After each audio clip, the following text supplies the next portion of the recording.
ikalawang aklat ni Samuel. Noong mga araw na iyon, sinabi ng Panginoon kay Nathan, "Ganito ang sabihin mo kay David, pagkamatay mo, isa sa iyong mga anak ang ipapalit ko sa iyo, patatatagin ko ang kanyang kaharian.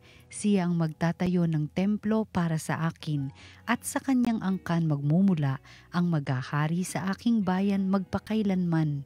Kikilanlin ko siyang anak, at ako na may magiging ama niya. Magiging matatag ang iyong sambahayan. Ang iyong kahari ay hindi mawawaglit sa aking paningin at mananatili ang iyong trono." Ang salita ng Diyos. Salamat sa Diyos.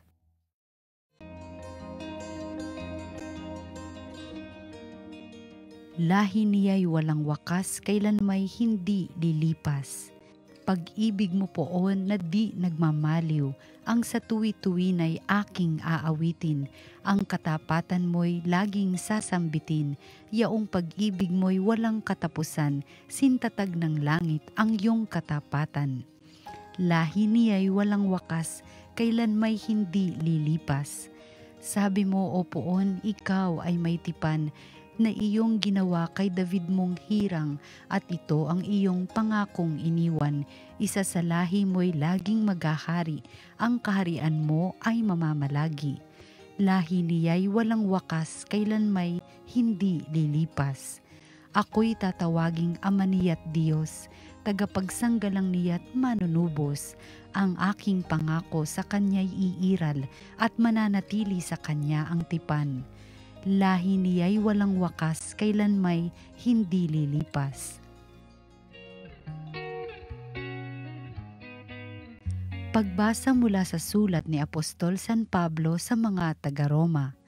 Mga kapatid, ipinangako ng Diyos kay Abraham at sa kanyang lahi na mamanahin nila ang sanlibutan, hindi dahil sa pagsunod niya sa kautusan, kundi sa kanyang pananalig sa Diyos, at sa gayon siya'y pinawalang sala.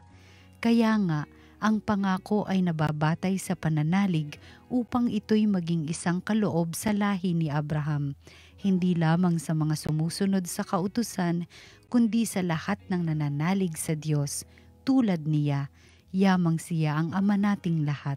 Ganito ang nasusulat, "Ginawa kitang ama ng maraming bansa."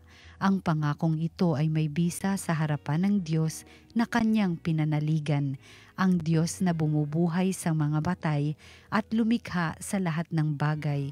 Bagamat wala ng pag-asang magkaanak, nanalig pa rin si Abraham na siya'y magiging ama ng maraming bansa, ayon sa sinabi sa kanya, "Kasindumi ng bituin ang magiging lahi mo," kaya't dahil sa kanyang pananalig, siya'y pinawalang sala. Ang salita ng Diyos. Salamat sa Diyos. Ang mabuting balita ng Panginoon ayon kay San Mateo. Si Jacob ang ama ni Jose na asawa ni Maria. Si Maria naman ang ina ni Jesus na tinatawag na Kristo. Ganito ang pagkapanganak kay Hesukristo. Si Maria na kanyang ina at si Jose ay nakatakda ng pakasal. Ngunit bago sila nakasal, si Maria ay natagpo ang nagdadalang tao. Ito'y sa pamamagitan ng Espiritu Santo. Isang taong matuwid itong si Jose na kanyang magiging asawa. Ngunit ayaw niyang mapahiya si Maria, kaya ipinasya niyang hiwalayan ito ng lihim.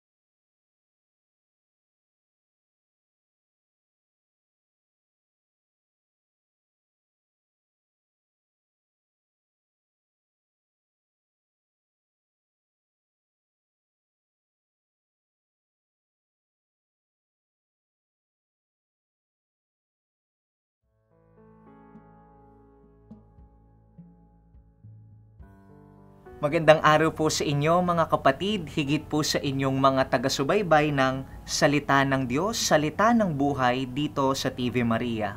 Ngayong araw po, March 19, ngayon po ang dakilang kapistahan ni San Jose. Kaya po, nais ko rin po kayong batiin, Happy Feast Day of Saint Joseph. Mga kapatid, may isa pong title itong si San Jose. Kilala rin po siya bilang the foster father of Jesus.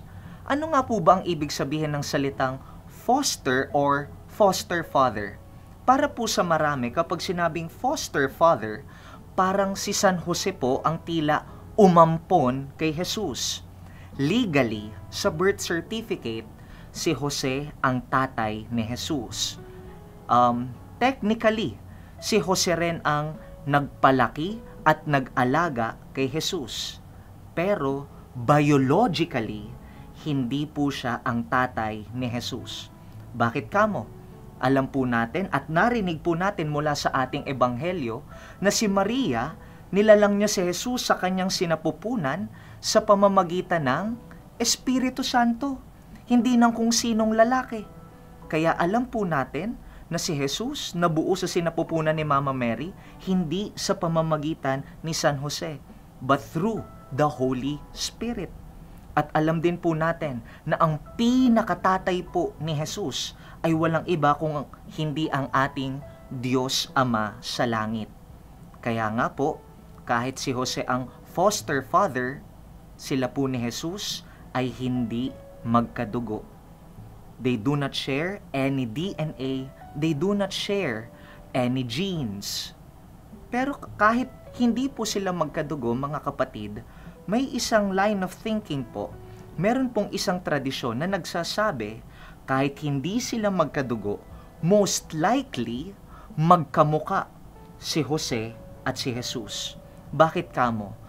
Kung ang batang Jesus lumalaki at ang kamukha lang ay si Maria at walang nagiging kamukha or semblance kay Jose, baka magduda po yung mga tao. Sabihin nila, Maria, bakit ganyan yung anak mong si Jesus? Lumalaki, hindi namin nakikita yung mata, ilong, bibig, tenga ni Jose sa kanya. Umamin ka sa amin, Maria. Iba ang tatay ng batang iyan, ano? Baka mapagkamalan pa po si Mama Mary na nag-commit ng adultery. Kaya po minarapat ng isang tradisyon na baka, most likely, si Jesus kamukha ni Jose. Para talagang maisip nila na itong si Jose, na itong si Jesus ay anak ni Jose.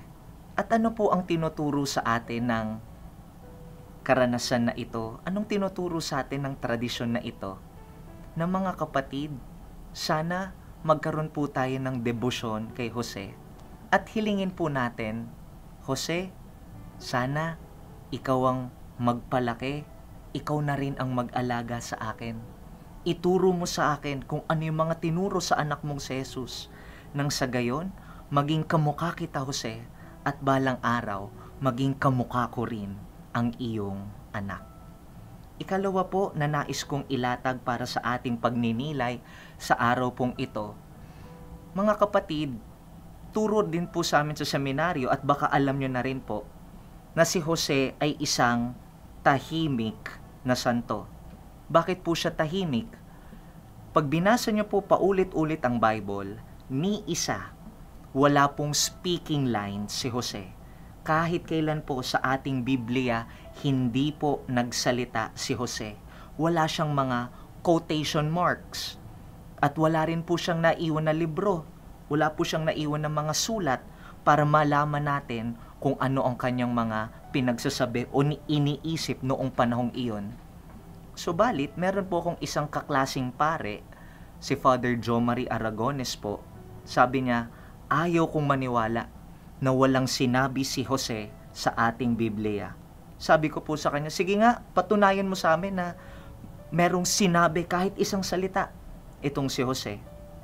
Kinote niya po yung ating ebanghelyo sa araw na ito. Sabi po ng isang anghel kay Jose, Jose, manganganak si Maria ng isang lalaki at ito'y pangangalanan mong Jesus. Sino magpapangalan doon sa bata? Si Jose. At anong pangalan ang ibibigay niya? Jesus. Paano niya mapapangalanan yun kung hindi bubukang kanyang bibig? Kaya ibig sabihin mga kapatid, etong si Jose na nagpangalan kay Jesus, bumuka ang kanyang bibig at ang isang salita na alam nating galing kay Jose ay walang iba kung hindi ang salitang Jesus. Kaya ngayong kapistahan po ni San Jose, manalangin po tayo na sana sa bawat ating ikinikilos para sa iba at sana sa bawat salita na lumalabas mula sa ating mga labi, ang makilala at ang marinig lamang nila ay walang iba kung hindi si Jesus. Mga kapatid, una, hilingin natin kay San Jose, San Jose, ikaw na ang magpalaki, ikaw na ang mag-alaga, ikaw na rin ang magturo sa akin ng mga bagay-bagay. Nang sa gayon, ikay maging kawangis ko at balang araw, maging kawangis ko rin ang anak mo na kamukha mo.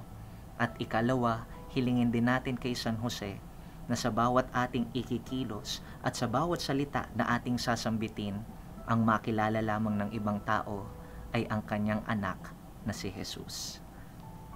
Amen.